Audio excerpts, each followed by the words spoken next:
Good afternoon, everyone. Welcome to this discussion on private sector impact in fragile states. Some do's and a few don'ts. I'm Sara Pantuliano, I'm the Chief Executive at ODI, and it's great to be able to have this conversation today in a context where, for the past 2 days we've been discussing how many pressures and shocks, that we are globally sort of having to withstand, obviously the aftermath of the pandemic, food security crisis that can follow, obviously, the multiple shocks that result from the situation in Ukraine.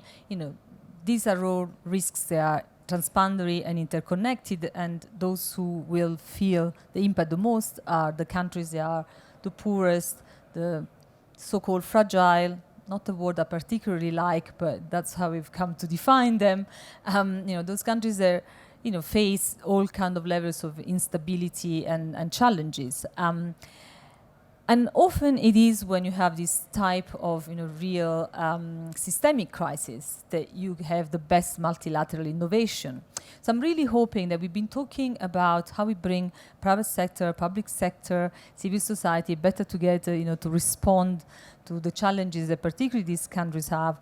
I'm hoping that this is the moment for multilateral innovation. And these conversations that we've had, particularly in Davos for a long time, about this bringing together of businesses and public sector, to respond to these challenges can finally start to become reality. And so that's why we wanted to convene this particular conversation, to actually have a bit of a different lens. Let's talk about what we know has worked. Let's build on experiences that we've already had and hear from colleagues that can bring the direct experience of what they have done, what they have learned that worked, and also what they've learned that didn't work quite as well, and think how we can build on this learning that already exists and start taking this learning to a different scale. So I've got a brilliant panel with me, a set of colleagues and friends that are really, I think are pioneers in this space. Before I introduce them, just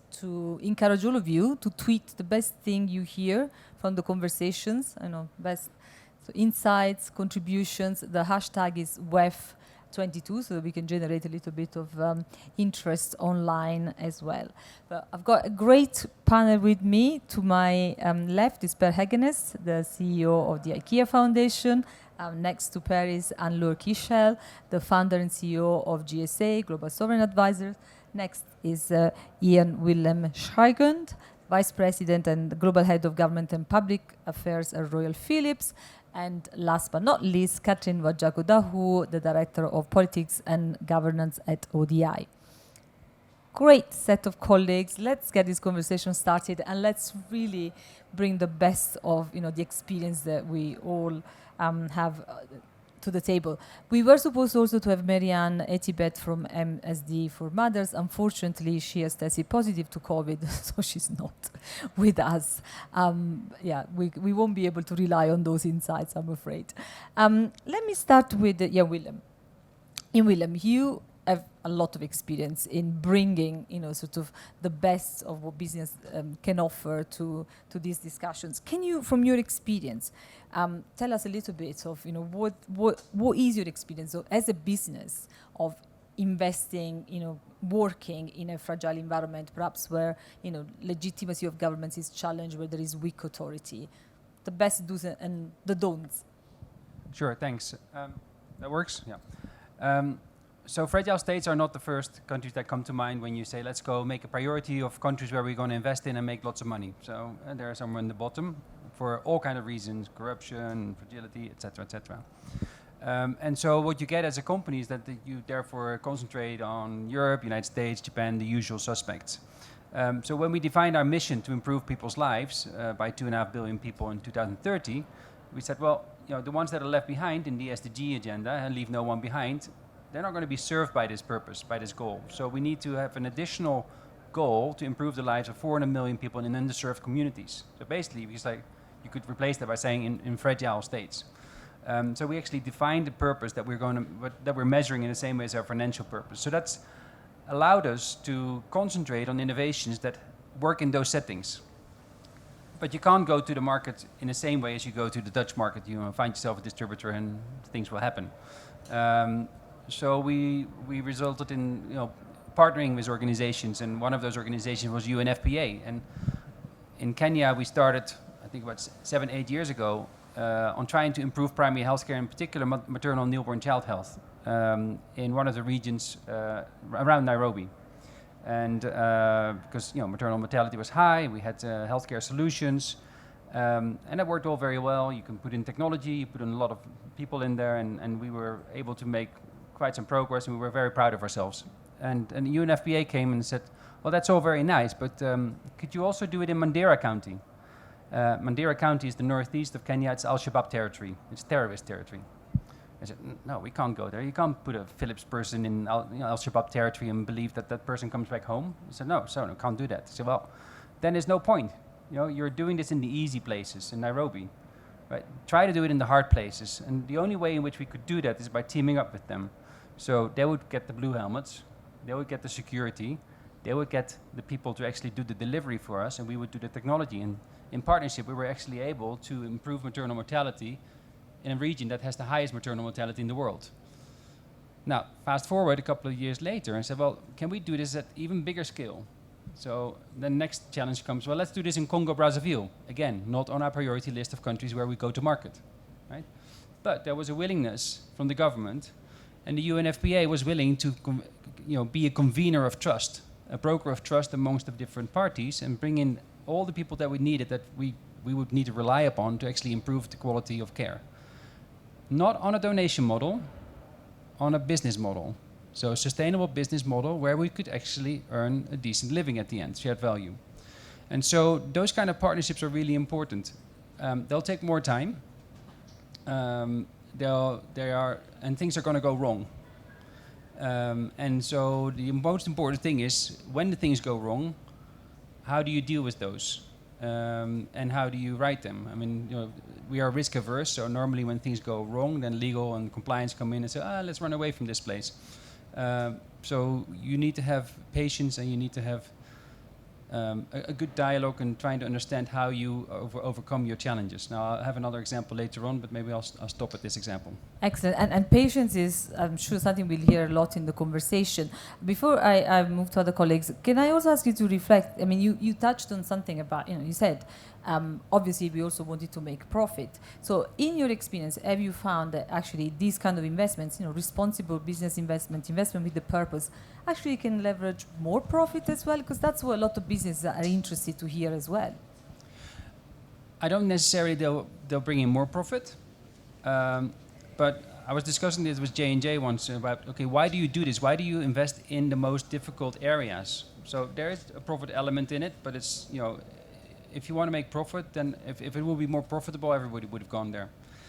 But there are other benefits. They do give your employees enormous satisfaction and motivation to actually work on those challenges, much more so than working on middle-aged men in the Netherlands that have certain healthcare problems. And they also help drive a different kind of innovation that you wouldn't get in other areas. So the motivation, the reputation, but also the way in which you give meaning to your purpose is a lot more visible than in other areas. So I think we should look at this in a much broader sense of value than just money. Brilliant. And that is a very important metric that we'll come back to later on. Anne-Laure, what have you seen from your experience of working with governments such as the Côte d'Ivoire? You've done a lot of work there that really works well. And what kind of incentives are needed to really make sure that you can get the best of the partnership with governments to make business work? Yeah, so actually the most important point is the government has to be willing to do it. Because, sometimes you have the private sector who wants to invest, but then the government is not 100% in line with it, or you have the reverse, right? So you need to have both partners who are willing to understand each other and also who are willing to work together. We also need to be very aware that the level of development of countries is, of course, very different. I mean, there are countries where you cannot directly go with the private sector. You need to have a transition. You need to have heavy public investment, and then the public investment is not going to be there to last. It needs to kind of like transition to the private sector. So it also needs to be done with kind of like guarantees from the government. So it needs to be specific partnerships, and some companies are not 100% maybe used to, because it's not the case in other countries. So you also need to have the right formula, the right frames, the right financing, the right speed, because you also have a divergence of speed, right? The private sector wants to be very quick, and that's very normal. The government or public bodies sometimes takes more time. So there are many kind of like things that you need to reconcile. But actually I've seen in my experience, and irrespective honestly of if the country is fragile or not fragile, if there is a will, it's quite unbelievable how kind of like quick things could do. The most important thing also is to have accountability. You need to have people who are in charge of a project on both sides. And if also there, the team are there, the support is there, the political support is there, you get things done. The most difficult thing is to basically have an idea, a concept, and not really something concrete to apply, right? So people need to have roadmaps and need to, again, be accountable for the project that they're going to be working on.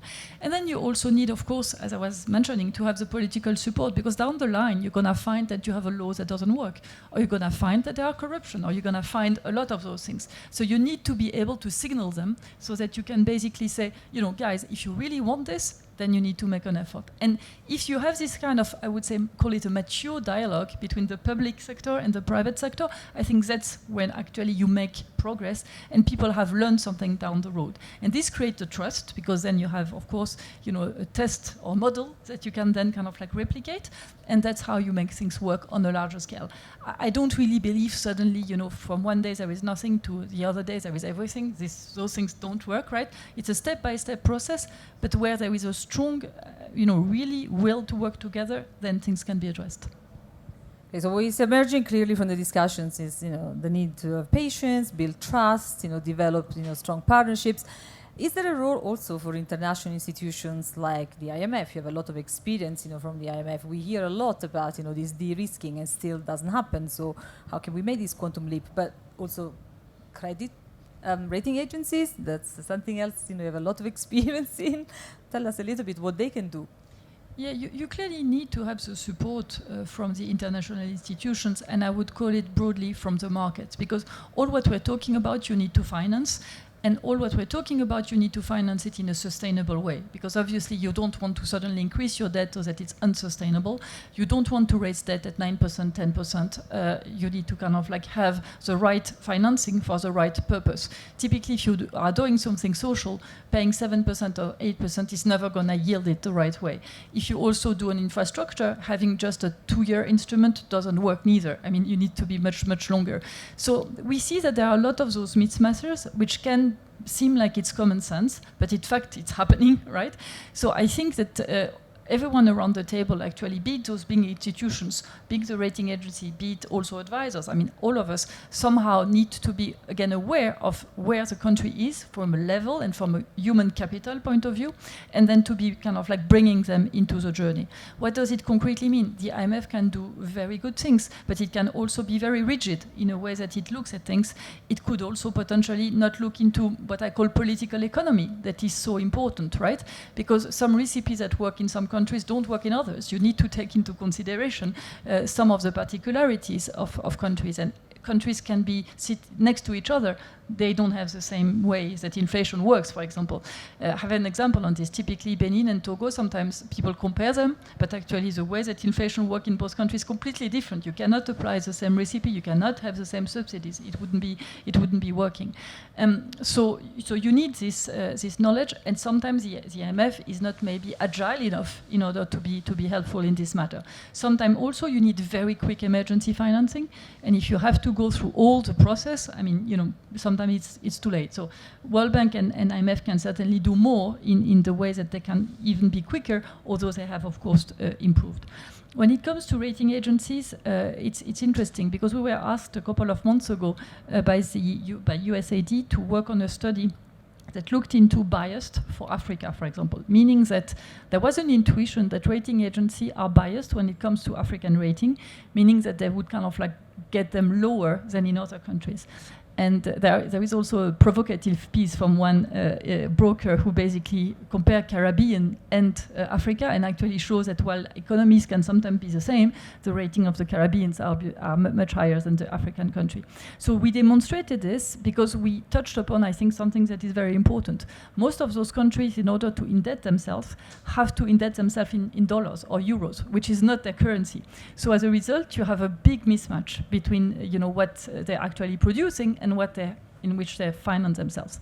So this all kind of like goes for the development of domestic market that is so important, that also goes to your first question around the trust, around the partnership between the partners, because if you have no trust in a country currency, you don't have local markets. Excellent. Per, IKEA Foundation has been a pioneer. We've talked about, sort of de-risking, sort of patient capital. You really have been a pioneer in trying to stimulate private investment in countries affected by crisis. So can you look from the perspective of the experience of what you've learned in the process, and tell us a little bit what philanthropy in general can do to be that agent that helps sort of advance the conversation? Thank you. I can't disagree with what everyone has said here, but let me look at what can philanthropy do specifically. And I think the biggest strength of philanthropy is really the ability to take risks. I mean, we can take risks, and we can fail, if we fail responsibly, without any financial consequences, at least. And that enables us to look at things in a different way. That enables us to look at how can we create a model that works differently, that's more efficient in a specific situation, and how can we invest in building the evidence that that model actually works. And if we can do that and take it to a level where the evidence is there, the learnings are being captured, we can share that with other investors who can take it to a larger scale than we can ever do. So I think taking the risk to develop a model, demonstrate what works, what can work differently, bringing people together to create a pipeline and scale is something that we are particularly good at. Secondly, we can also take an active role in the de-risking process, because in some cases, if you want to engage the private sector in the most difficult areas, and as Jan Willem said, the purpose of business is to make profits, and it should be, because if you don't make profits, you would die. So business needs to look for opportunities to make profits, which means looking for the easiest place to go, and they should. But in the case of the difficult places, we can help de-risk an investment to get investment up to a point when it becomes profitable. And that's a role we see for ourselves as a foundation. And we're looking for opportunities to actually, what I call, leverage the philanthropic capital, because we can either invest the philanthropic capital in doing direct interventions, and that's good, it's going to help a few people. If we look for ways to leverage the philanthropic capital, we can probably do 10 times more. And it's looking for those opportunities and those collaborations. That's key. This world is very siloed. Everyone has their own role and they don't work together. And I think in order to lift the economic level in the most fragile communities, let's call it fragile communities, the communities at risk, the hardest to reach people, you have to have a collaborative approach. It has to be approached where you bring government, NGOs, finance institutions, people like ourselves and business together and see what are the opportunities here. And if we work together, how can we together lift the community? So do you want me to talk about learnings? Yes, please. So, of course, there are lots of learnings. I've been doing this with the foundation for the last 12 years. And the learnings are aligned with what we heard from colleagues here. I think if I want to pick two learnings that are really important for me if you operate in a very difficult, hard-to-reach environment, is that you have to develop the solution with the people who are there. And as you were alluding to, don't come with a fixed concept. Don't think that you can sit in Geneva or New York and figure out what's best for the people on the ground. Start to build a solutions-oriented approach with the people on the ground. And if you do that, the people on the ground will have skin in the game, and they'll participate and they will own the solution, and chances are it's going to work much better. Aligned to that is you really need to have a good understanding of the local context and the power structure in the local context.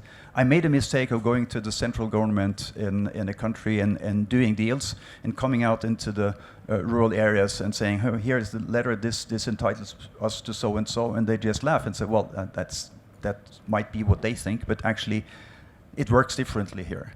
And then you need to really build those good relationships with not only the people in the community, but the governance structure, the local, the regional governance structure, and the informal structure. Because in these communities, there will be informal structure that often are more powerful than the formal structure. And they all have to be part of this and support it. And if they are, you can achieve tremendous impact.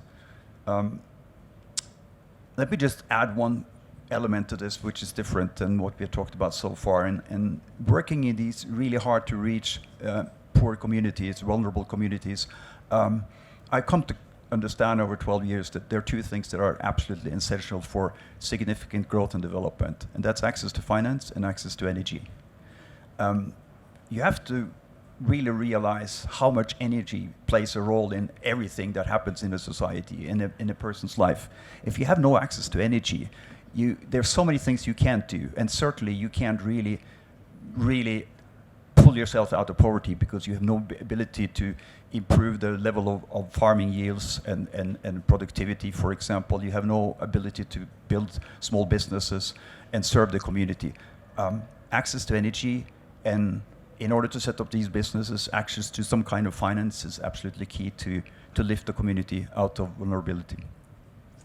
Fantastic. So I'm getting, I was scribbling down. So I've heard from the conversation, if we really want to stimulate, this collaboration that can really, incentivize more businesses to contribute to global public goods, I've come up with 4 Ps. So it's patient, it's people-centered, it's partnership-based, and all-around purposeful. So maybe we're starting to get a sort of P-based framework, emerging from this discussion. Before I go to Katrina, I also did a quick reaction from you on what's happening with Ukraine, because I think what we're seeing is actually a lot of business response that is driven not as much by shareholders but by stakeholders. So do you think this is a bit of a watershed moment, a defining moment, or is just a temporary emotional reaction, but it's not really the big change? I wish I could call it a watershed moment, but I can't. I went together with the CEO of IKEA down to the border of Ukraine inside Poland very shortly after the war started. And we went there to really better understand what can the foundation do to help the Ukrainian refugees and what can the company do. And we are both engaged in different ways to try to improve the lives of now millions of refugees coming out of Ukraine. I was so impressed by the way this case the Polish people embraced the refugee situation, invited people to their homes to stay in their homes, provided opportunities for them to do what they needed to do to process the trauma and live as a normal life as possible on a short-term basis. About the local communities, the way they organized for anything from food to the essentials that people needed because they had nothing with them. The way the community reacted to actually receive huge number of people. I mean, you have to think about the sheer size of this, with several 100,000 people crossing the border every day. It's really impressive, and you can just see the sheer commitment from almost everyone in the country. Now, having said that, we give them all the opportunities to I mean, we worked a lot with refugees, as you know, so free movement is not always an obvious thing for refugees. The right to work is not an obvious thing. The right to, in this case, even use public transport for free. I mean, they were so generous with all the Ukrainian refugees, and you, of course, all read about that in the media.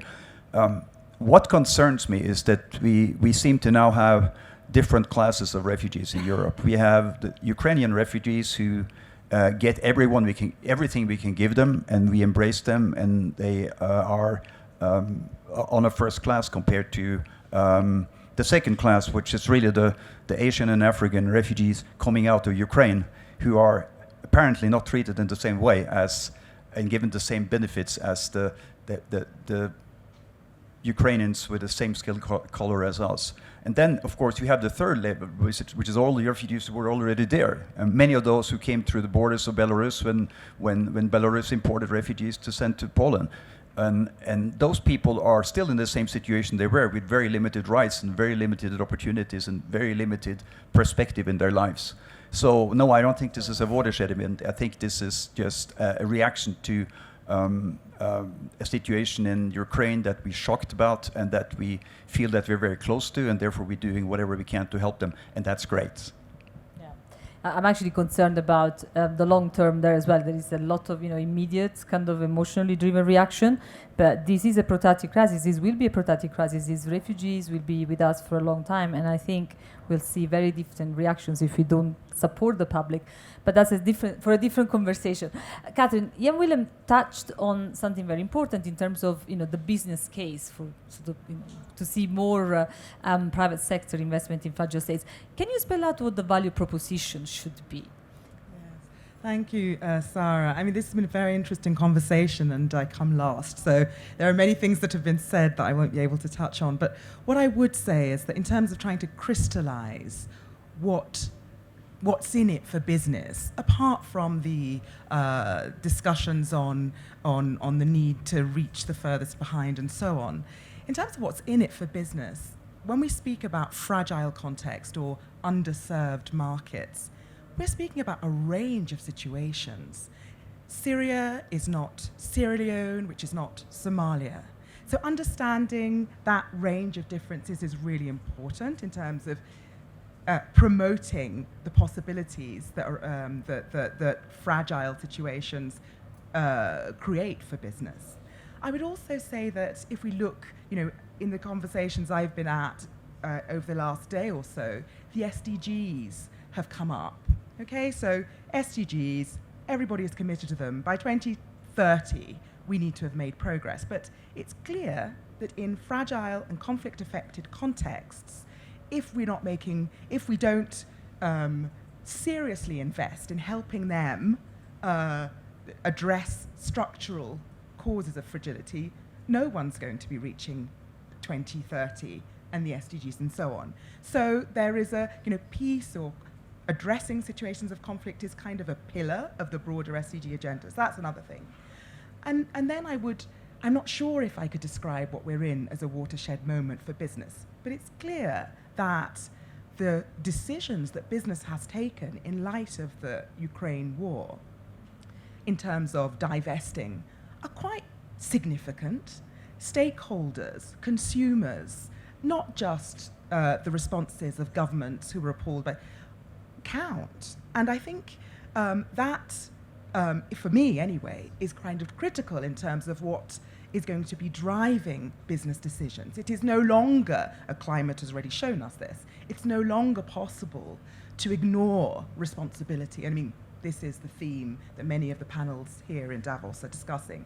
So for all those reasons, there is a business case to be made for looking into fragile, underserved markets for business. And I'd also add, I mean, COVID has trumped a lot of the economic growth that was, with commodity price shocks, as well as supply chain challenges.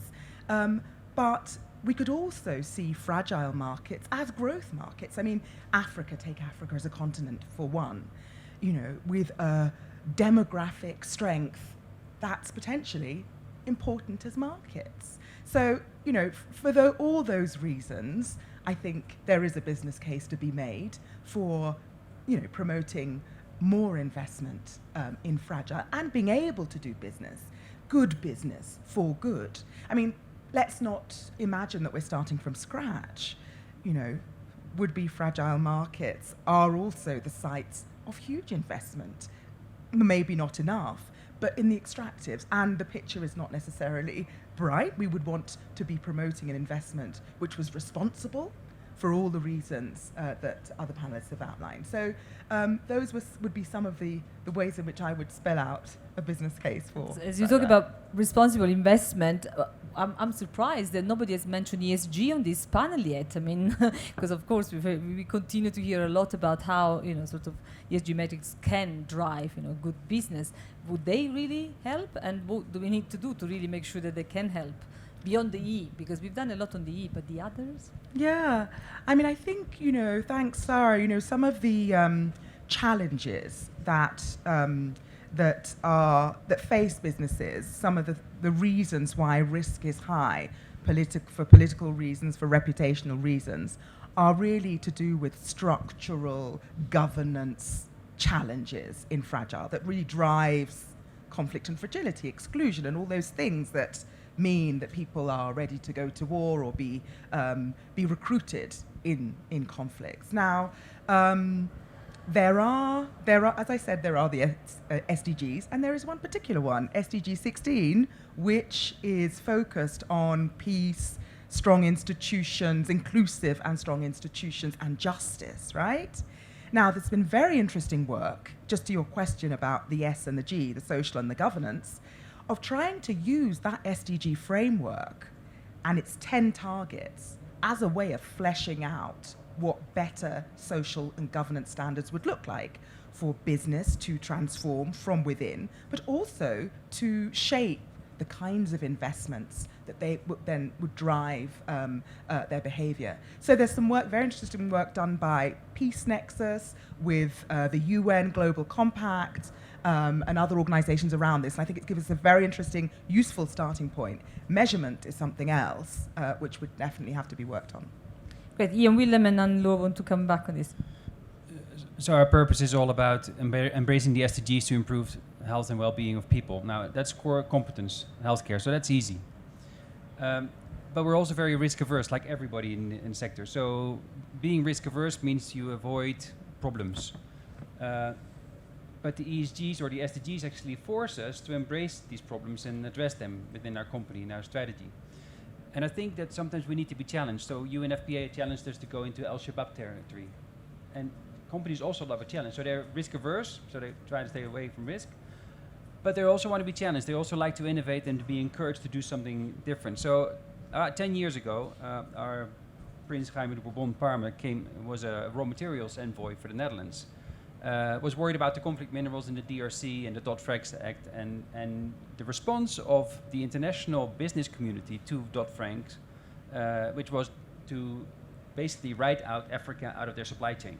Thou shall not do business in Africa because, conflict. And we don't want conflict in our supply chain. And so everything was put in contracts and everybody was safe. So all business could say, yeah, we've avoided conflict, we managed the conflict. Yes, very well done. The consequence was that the mining industry in the DRC fell flat on its face and even all the legitimate business collapsed.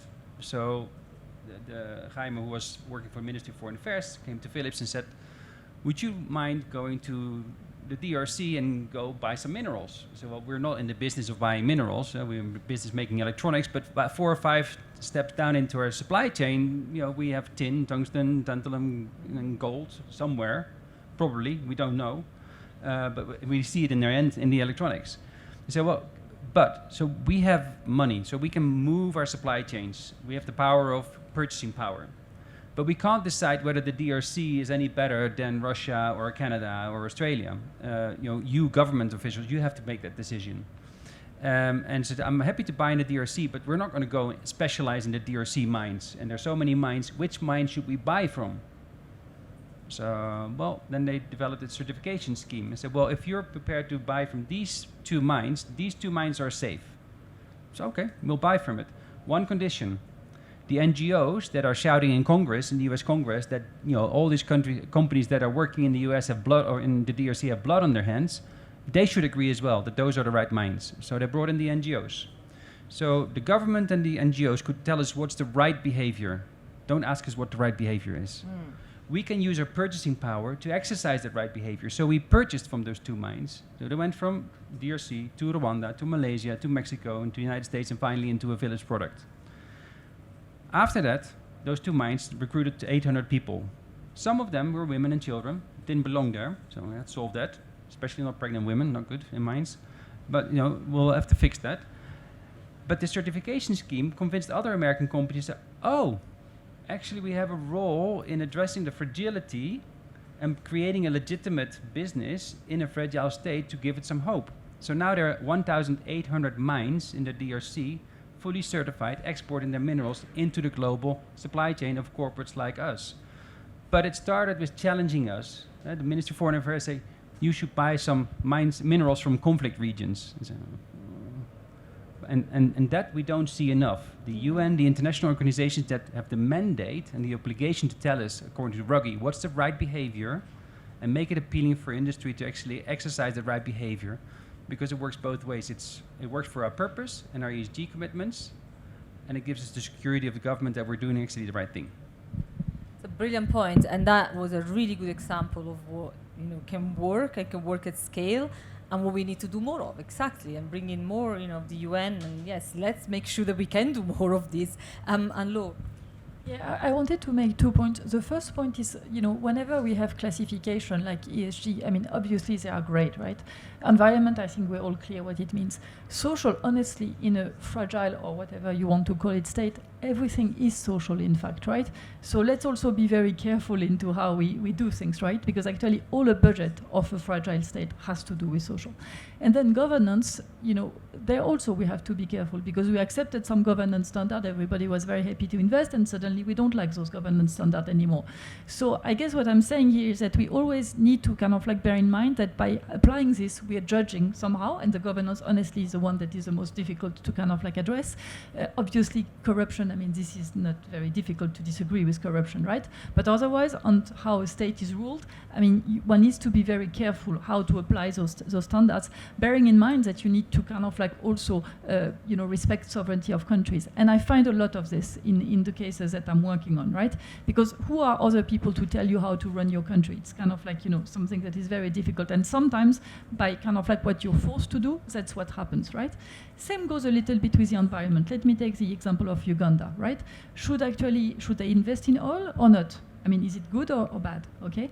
Well, at the same time, of course, when it comes to environment, otherwise they check all the box, right? But then are they going to be penalized because suddenly Total or others are kind of like investing, and are they not going to receive financing because of this? The country needs this for development, and who are we who have developed oil, elsewhere to basically tell them that they should not? So sorry to be slightly provocative on this, but I just want to kind of like say also we need to be very careful on those considerations. And just to your point, because I think it's highly interesting, the example you give, I think you're laying out the global problem of the value of the supply chain. Because, sometimes also we come to countries and you say, well, it's very, very bad, Chilun are working. And of course, I mean, who can disagree with kind of like Chilun should not work? But when you really look into it, sometimes it's also because, you're buying cocoa from Ivory Coast farmers at very, very, very low price, okay? And, when you're kind of like 35 and you've worked in a field for cocoa, and basically it's kind of like you've done it in the traditional method, you're almost like an 80-year-old European style, okay? Because you are so kind of like ill, having worked in a very difficult condition. So yes, you have your children who are helping you. Is it fair? Should they go to school? Yes, they should.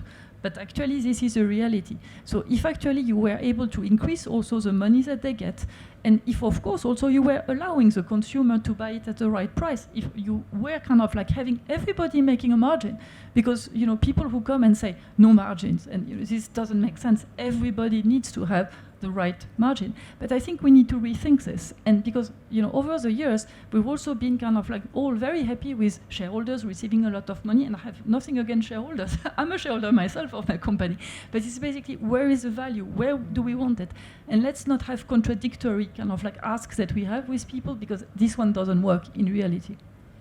We put on the table some massive issues. We just need a few other sessions to really start engaging that. But we only have 50 minutes, and I do want to bring in the audience. So if you have any questions for any of the panelists or comments, please just raise your hand, and there is a roving mic that is there. Please, gentlemen. If you can introduce yourself before you start, that'd be great. Hi. Can you hear me? Yeah. Yeah. Hi, I'm Sanjeev. I'm a board member of an organization called Africa Finance Corporation. We are perhaps Africa's largest infrastructure financing company. And thank you for that, because it kind of allows me to ask a question that I wanted to ask. That when you talk about engagement in distressed, fragile, challenged economies, a large part of the problems that keep perpetuating and repeating is legacy trade practices, right? And also legacy industrial practices. So I was talking in the environment panel, and I said that one of the biggest reasons why companies should process more at source is not only because that beneficates the local economy and creates jobs, but it also has a direct impact on the challenges we are seeing in global supply chains and the environment, right? So what I really want to know from the panel is, from a private sector point of view, there is a growing case that one should try and produce things where it's naturally produced or to be found. But that's not the case, and certainly from an African continent point of view, that's not the case. So I would just like your views on it. Thank you. Great. Let me see if there are other questions. I'll take 2 or 3, and then we'll do a concluding round. Please. My name is Pranila, and I'm from the H&M Group. And I just have a tagging on question to that, to all of you. Do you still believe in the global value chain? PC, but really important question. Any more?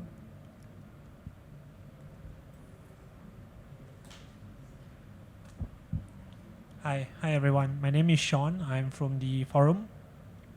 Just a question on looking at fragile contexts, economies, and communities. So you look at places like Afghanistan, Myanmar, and stuff like that, and when they have certain upheaval or internal conflicts, other countries tend to impose sanctions on them. So if you look at the case of Myanmar, for example, you see Telenor divesting, and it becomes they leave the country, making people lose jobs, unable to put food on the table and so forth. My question is then, what should a company that's already operating, an international company that's already operating in these kind of countries, do? Should they forsake profit for a few years and continue with the country, or work with the current new regime and try to find a solution? What would be the best alternative? Thank you. I know it's a difficult question and there's no one size fits all. Excellent questions. Any more? Sorry, guys. Any last one? Because then I'll come to the panel, then we come to the end. No? I may come back to you if there is any more. Who wants to start with these easy questions? I'll start. Thank you. More a general comment. I think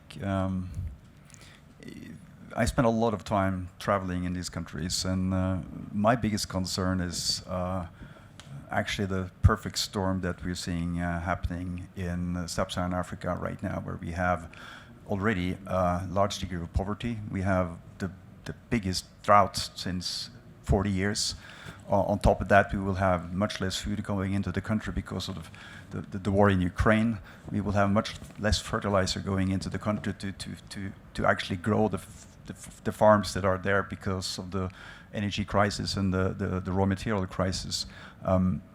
This is going to be combined with the exponential population growth we have on that continent is going to be a huge challenge for us. I believe that the problems that we normally identify with that continent, so corruption, poverty, crime, lack of governance, I think most of those problems would change over time if we would invest in the country, if we would invest in the economy and grow the economy to the benefit for everyone. So to your point, of course, traditionally, historically, we have extracted a lot of value out of this continent without leaving much of the value behind, which is why the continent finds itself in the place they are today. And you combine that with the population growth, I think the only thing we can do sitting here today is think about how can we invest in growing the economy at different levels in different countries on the African continent. Because if we do that, over time we can improve the situation for the people, and we will at least fix some of the problems, or we help them fix the problems. But working with the continent, working with the people on that continent, in the different countries and in different regional areas, to really understand what it is we can contribute in order to help drive the economy and drive the growth and drive the improvement in quality of life in those countries. I think as a general thing, that's where I'm focusing. And I think if we don't do that, we're going to start to talk about all the migration problems, the increased flow of people across borders, across the Sahara, and those who don't die in Sahara might die in a boat across the Mediterranean. And those who make it, they're lucky. But they didn't do this because they wanted to go. They did this because they were forced to leave. Whether they were forced to leave because of a conflict, or more common right now, forced to leave because of climate change and the fact that they can't do what they used to do to feed themselves. Doesn't really matter, because the problem is going to be there, and we can take a preventive approach to that and see what we can do to invest there now, or we can just wait for the disaster to happen. And we might not be at the end of the disasters. I mean, we had a pandemic. The pandemic was a much more of a financial problem for sub-Saharan Africa than it was a health problem. As you know, people couldn't go about their normal jobs, and therefore they couldn't really make the money they needed to feed their family. It was really not a big health problem. It was a big economic disaster. And then you add on the consequences of the war in Ukraine, and we might have another around the corner. So we have a lot to do, so we should get going quickly. Absolutely. Who wants to go next? Anlo?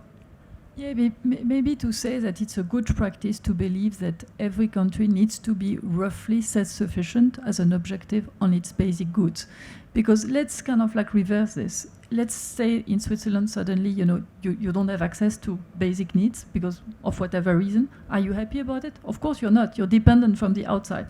So the good practice is that on basic things, you need to aim to do this. So this is also to the question of the global value chain, right?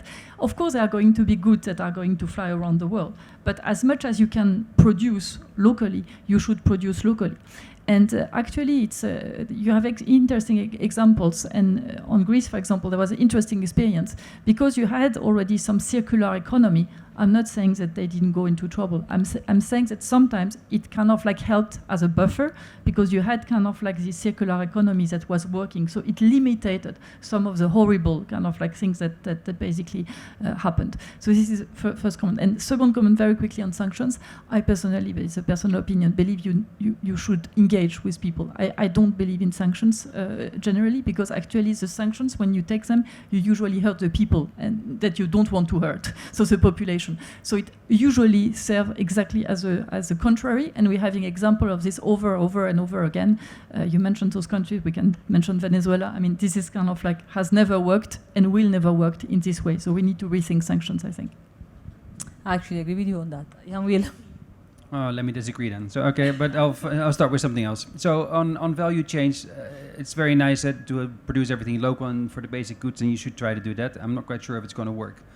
I'd be interested in your answer on whether you believe in global value chains. We do believe in global value chains. I mean, if I look at CT scanners, we build about 1,000 or 10,000 a year, right? We're not going to be able to build them in every single country or even single region. Now, we regionalize supply chains, but one of the things that allowed us to actually increase the production, for example, of ventilators during COVID by 8 times in 3 months during a global lockdown is because we had a global supply chain and we could move so fast and quickly. Now, so global value chains, yes, strongly believe in that, but they'll regionalize more. So we'll see more regionalization, but I don't think we'll see a lot of localization. When it comes to the sanctions, it's a very difficult question, and that's the same question we had about policymakers and the responsibility of governments. If governments believe that sanctions are going to work, it's their job to make it work. Where it is a problem is that the sanctions are often very unclear. So, Myanmar, question for us, are we going to stay or not? Can we sell a toothbrush from Philips in Myanmar? Probably yes. Should we sell healthcare systems? Probably yes, because healthcare and access for everyone, everybody generally agrees people should have access to healthcare. But should we sell it to a military hospital? Probably no. Yeah? But there's a lot of gray area in between that area. And so what we've asked for, and we've seen the same with Russia. You stay in Russia, you go. For some products, it's probably a good idea not to be in Russia. For other products, maybe not fair to withdraw from Russia. But if you're trying to find the answers, just like with my conflict minerals, what is the right behavior? Are you asking Philips to decide what the right behavior is? Or are we in dialogue deciding what the right type of behavior is for Myanmar as a company? And there, I think there's too little support from governments. They say, figure it out yourself. Your value system, you decide. I think that's not how the UN system should work. That's not how multilateralism should work. That's not where shared responsibility for society should work. Governments need to step up to help companies display the right type of behavior, because we're willing to do it. But if you're asking us to decide... Excellent. Catherine. Thank you for those very difficult questions. I mean, I think on the sanctions question, traditionally, sanctions, when thinking about fragile contexts, are very problematic because for the reasons that you outline in terms of affecting those parts of the population that need the most help. I do think it's a case-by-case basis, and this idea of needing to refine targets of sanctions being critical. And I would echo the comments made earlier about the need for not just governments to set the parameters, but for that to be done in partnership. So multi-stakeholder fora where we can agree on a case-by-case basis of the approach to take is critical. It's a half answer, but I do think these are complicated questions. On the where next with global supply chains, and do we believe in them? I do think this is a question on the African continent that's being asked and answered in different ways. I mean, the Africa Free Trade Agreement being an example of an attempt to envision production on the continent and trade in very different ways. And I do think this is maybe not a watershed moment, but what you'd call it, a storm moment, where because so many challenging issues are emerging on this continent at the same time, it could create scope for opportunities for thinking beyond the continent being just a supplier of raw materials and something else. And there's lots of exciting innovation taking place on the continent, which requires, I didn't have a chance to get into it, but in these contexts, it's the small and medium-sized enterprises that are really the lifeblood of resilience in these contexts. And the big challenge is how to enable them to be the foundation of an economic growth that will sustain in the long term the continent. So, yeah, great questions. Fantastic. Well, thank you. We're pretty much at time. I just want to do one last, really fire round, 30 seconds each. In a years from now, what is the one practical change you'd like to see? Who wants to go first? Practical change? Something that we can really say, oh yes, we did it this year. We tried. We all tried to contribute to this one change. Well, I'll start. I think the one big change I would like to see is a much more economic development in these countries, whether that means expanding the global supply chain or not, whether it means making it access to Europe from Africa in terms of products and services easier. I'm not so sure, but I think we need to grow the economy in Africa, and it can't just be about farming. Although 70% of the people are engaged in farming today, it has to expand beyond that. That's a big change, but we can work to that. And Laure? Maybe try to have much more flexibility in the financing we're getting from the multilateral, so that they are basically kind of like quicker to come. Absolutely. So in a year's time, Sarah and I are very passionate about women's rights and maternal health. So in a year's time, especially in Africa, we've not gone from the agriculture, textile, assembly, services kind of development cycle, but we've gone straight into AI and digitization, and make this digitization wave that we're now all on as a world work for education and sexual reproductive health and rights of women. And I would like to see progress on financing instruments that are the architecture is built across the partnership. So bonds or other instruments specifically directed to address some of these challenges. And I think it's doable. Very much so. Well, thank you so much, Per and Laure, Ian Willem and Catherine, for contributing brilliant insights to this conversation. I think we've learned a lot from your experiences. Huge thanks to the forum for allowing us to have these conversations, and to all of you for participating. Thank you very much.